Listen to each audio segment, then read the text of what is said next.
Hello बच्चों, कैसे हो। ये वीडियो उन बच्चों के लिए जिनका एग्ज़ाम अप्रैल में हो चुका है और रिजल्ट का वेट कर रहे हैं। वो लोग कन्फ्यूजन में होंगे कि कैसे क्या हम पास हो पाएंगे या नहीं हो पाएंगे। तो आज हम एनआईएस का पासिंग क्राइटेरिया बताते हैं कि कौन से बच्चे पास हो जाएंगे, किस सब्जेक्ट में किस तरह की पासिंग रूल है, जिससे आप लोगों को थोड़ा सा नॉलेज मिल जाएगा और आप लोग रिलैक्स फील करोगे। और जो पासिंग क्राइटेरिया हर एक सब्जेक्ट के लिए अलग अलग होता है। सब्जेक्ट मेन 3 तरह का होता है, सिर्फ जिसमें थ्योरी हो, एक जिसमें छोटी सी प्रैक्टिकल हो, एकेडमिक सब्जेक्ट होती है, और एक है वोकेशनल सब्जेक्ट जिसमें बड़ी प्रैक्टिकल का मार्क्स ज़्यादा होता है, 60-70 मार्क्स होता है, 40 मार्क्स होता है। तो उन सब में भी क्या रूल है, और उसमें भी क्लास 2 है, एक 10th क्लास और 12th क्लास। तो 10th क्लास में जो सब्जेक्ट होते हैं नॉन प्रैक्टिकल के लिए, हिंदी, इंग्लिश, SST, ये सब जो सब्जेक्ट होता है 10th क्लास में। और 12th क्लास में भी कुछ सब्जेक्ट होती है। 12th क्लास में ये सेम सब्जेक्ट, इन सब में क्या होता है कि थ्योरी के मार्क्स 80 मार्क्स के होते हैं और 20 मार्क्स TMA के ऐड होते हैं। तो जिसमें TMA के मार्क्स ऐड होंगे 20 मार्क्स, तो 20 मार्क्स TMA के अलावा आपको थ्योरी में मिनिमम 26 मार्क्स लाने ही लाने होंगे, क्योंकि इसमें प्रैक्टिकल नहीं है। तो जिस सब्जेक्ट में प्रैक्टिकल नहीं है, चाहे वो 10th क्लास में हो चाहे वो 12th क्लास में हो, तो उन बच्चों को 26 नंबर लाना पड़ेगा।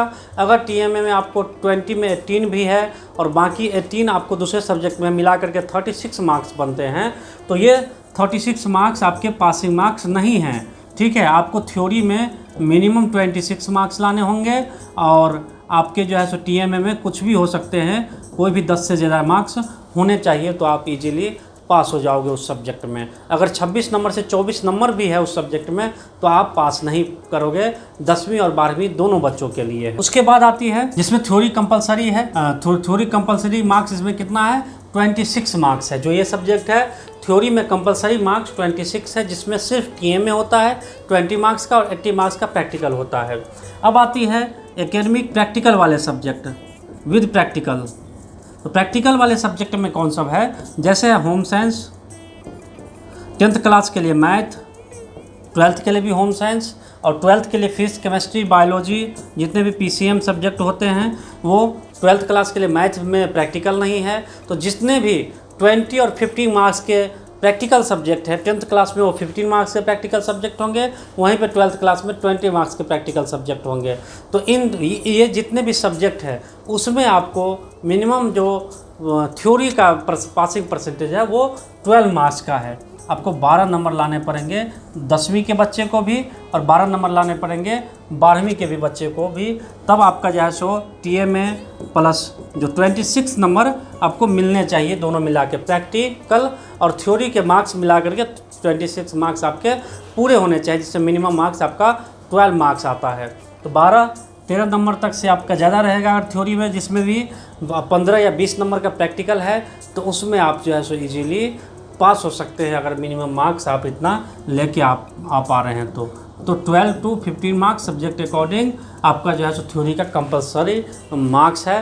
15 से ऊपर ही लेके चलो, अगर 15 आ रहा है तो आप जैसे home science, physics, chemistry, biology ये सब है, तो उसमें आप इजीली पास हो जाओगे। अब अगला सब्जेक्ट होता है वोकेशनल सब्जेक्ट। वोकेशनल सब्जेक्ट जैसे कि डाटा एंट्री, पेंटिंग जैसे सब्जेक्ट है, बेसिक कंप्यूटिंग, कंप्यूटर साइंस, ये सब जो सब्जेक्ट है इसमें प्रैक्टिकल ज़्यादा मार्क्स का होता है। तो प्रैक्टिकल में क्या होता है कि कुछ 10th क्लास के बच्चे का इसमें अलग रूल है और 12th क्लास के बच्चों का अलग रूल है। 10th क्लास के बच्चे में अगर आप 0 मार्क्स भी लाते हो, अगर 0 नंबर भी आया है वोकेशनल सब्जेक्ट में, थ्योरी में अगर 0 नंबर भी आए तो भी अगर प्रैक्टिकल लगा हुआ है, TMA लगा हुआ है, तो आप पास कर जाते हो। लेकिन 12th वाले बच्चे को 7 to 9 मार्क्स कैरी करने ही पड़ते हैं। 7 to 9 मार्क्स आपको लाने ही होंगे। अगर आपके प्रैक्टिकल TMA मिला करके 60 मार्क्स भी है और उसमें 2-3 नंबर है 12th क्लास के बच्चे जिसमें वोकेशनल सब्जेक्ट है, तो आप फेल हो जाओगे। लेकिन 10th क्लास के बच्चे फेल नहीं होंगे अगर आप एब्सेंट भी कर लिए हो। लेकिन वहीं पर 12th क्लास के बच्चों का कुछ रूल है कि उससे थ्योरी में भी पास होना पड़ता है, प्रैक्टिकल में मिनिमम मार्क्स के से पास होनी पड़ती है। इसी के कारण जो 12th क्लास के सब्जेक्ट हैं वोकेशनल सब्जेक्ट, उसमें मिनिमम मार्क्स थ्योरी में लाने ही पड़ेंगे आपको। तो यही सारी चीज़ें हैं। तो 12th सिर्फ इसमें 12th क्लास के बच्चों के लिए है 7 to 9 मार्क्स थ्योरी के लिए कंपलसरी नंबर। बाकी 10th क्लास के लिए 0 नंबर है या एब्सेंट भी वो हो जाएंगे तो भी वो बच्चे पास कर जाएंगे data entry, painting, basic computing जैसे सब्जेक्ट में। चैनल पर नहीं हो तो चैनल सब्सक्राइब कर लो, वैल्यूबल वीडियो आती रहेगी। तुम लोग सब्सक्राइब नहीं करते हो